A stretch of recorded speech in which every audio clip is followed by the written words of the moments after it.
Imagine arriving in New Zealand as a visitor, and then legally turning that visit into a long-term career with an Accredited Employer Work Visa. And here's something that might surprise you. Many skilled professionals in New Zealand earn well over $7,000 per month, especially in industries like healthcare, engineering, construction, IT, and senior management. The good news? It is possible in 2026, but only if you follow the correct legal process. One mistake with your timing, employer, or paperwork could result in your application being declined, or even force you to leave New Zealand. In today's video, I'll show you exactly how to transition from an NZTA or visitor status to an Accredited Employer Work Visa. I'll also explain the updated 2026 job check process and reveal the documents that can make or break your application so that you're well prepared. Let's get started. The first thing many people misunderstand is that an NZeTA, or a New Zealand Electronic Travel Authority, is not a work visa, but a digital travel permit. It only allows you to enter New Zealand for tourism, transit, or short business visits, and it does not give you permission to take up employment with a New Zealand employer. Attempting to work while on an NZTA can lead to serious visa breaches and may negatively impact your future immigration applications. So remember, an NZeTA only allows eligible travelers to visit New Zealand for tourism, business meetings, or transit.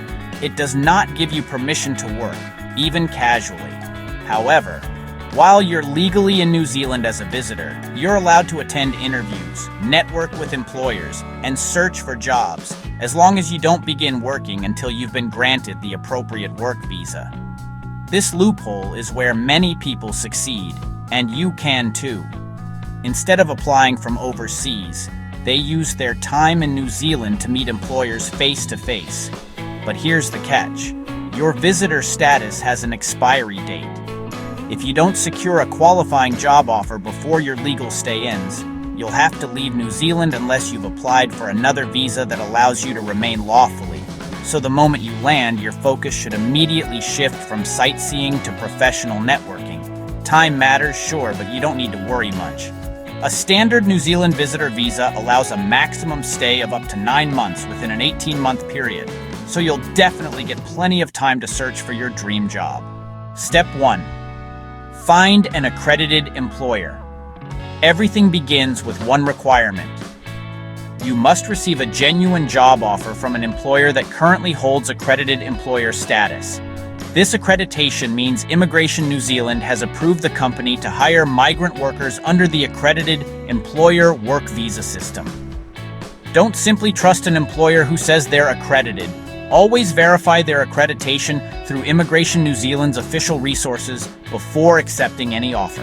Another smart strategy is targeting industries that continue to experience labor shortages. These commonly include healthcare, construction, engineering, manufacturing, agriculture, transport, hospitality, skilled trades, and information technology. Employers in these sectors are often more familiar with the immigration process and may already have experience hiring overseas workers. Your CV also needs to look New Zealand ready. That means highlight practical experience, clearly match your skills to the job description. Use measurable achievements, include licenses or certifications where relevant. Keep the format clean and professional. Many employers spend less than 1 minute reviewing a CV. Make yours easy to read. Step 2. Understand the job check process. Once an accredited employer decides to hire you, they usually need to complete what's called a job check if it hasn't already been completed for that position. This is an employer-led process where they demonstrate that the role is genuine, employment conditions meet immigration requirements, and where required, reasonable efforts were made to recruit New Zealand citizens or residents first. Although the employer submits the job check, your cooperation is extremely important. They may ask you for passport copies, qualifications, employment references, licenses, certificates, or additional evidence showing you're suitable for the role. If documents are delayed, the employer's process can also be delayed. Once everything is approved, your employer will normally provide you with a job token number. Think of this as your digital key. Without this number, you cannot connect your Accredited Employer Work Visa application to the approved position. Step 3. Build your evidence portfolio. Now comes the part where many applicants receive requests for additional information. Prepare everything before you submit. Your evidence package may include valid passport, employment agreement, job token number, police clearance certificates where applicable, medical examination or chest x-ray if requested under Immigration New Zealand requirements. If your occupation requires recognized qualifications, you may also need an NZQA qualification assessment. This confirms that your overseas qualification is comparable to New Zealand standards. Certain regulated professions may require registration with the relevant professional authority before you can begin working. You'll also want to ensure your employment history is well documented. Reference letters should clearly include your job title, employment dates, duties performed, and employer contact details.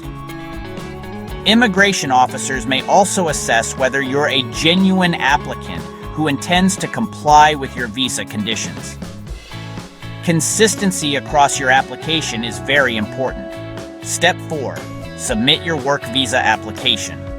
Once you've collected everything, you can submit your Accredited Employer Work Visa application online through Immigration New Zealand. Carefully upload every required document. Double-check that your passport details match exactly, your employment agreement is signed, your job token number is correct, and all supporting documents are clear and readable. You'll then pay the applicable government processing fee. Processing times vary depending on application volumes, document completeness, and whether Immigration New Zealand requests additional information. One very important point: if you submit a valid work visa application while you're still lawfully in New Zealand, you may be granted an interim visa depending on your circumstances. An interim visa can allow you to remain lawfully in New Zealand while Immigration New Zealand decides your application. The conditions of an interim visa vary based on the visa you held and the application you've made, so it's important to understand what activities you're permitted to undertake during that period. Never allow your immigration status to expire without taking appropriate action. Final tips before you apply. Here's your final checklist. Verify your employer is currently accredited. Secure a genuine job offer.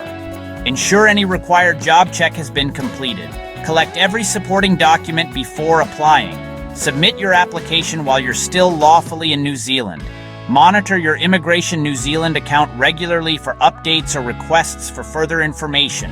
Following these steps won't guarantee approval, but it will put you in a much stronger position and help you avoid many of the mistakes that delay or derail applications.